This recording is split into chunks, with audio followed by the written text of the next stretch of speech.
এডউইনার চোখে বিশ্বাস থাকে না। সে চিৎকার করে উঠলে জন বলে, এটা ভুল বোঝাবুঝি।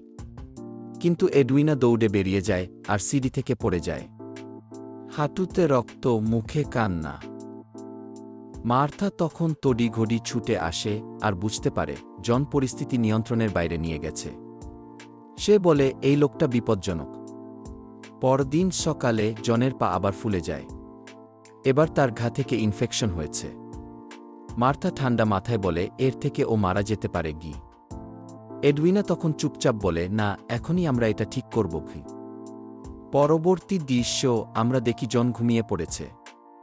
হঠাৎ সে জেগে ওঠে আর বুঝতে পারে তার পা কেটে ফেলা হয়েছে। চিৎকার করে ওঠে সে, তোমরা কি করলে?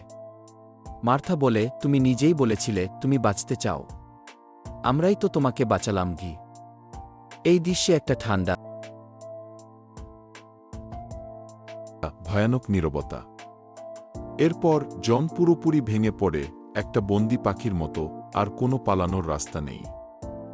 শেষ দৃশ্যে জন ধীরে ধীরে হেঁটে যায় সামনের গেটের দিকে, ক্রাচ নিয়ে, একা, পরাজিত। আর জানলার ধারে দাঁড়িয়ে থাকে সেই মেয়েরা, এক একটা চোখে অদ্ভুত, চুপচাপ বিজয়ের হাসি। আরও ভিডিওর জন্য লাইক, ফলো এবং সাবস্ক্রাইব করুন।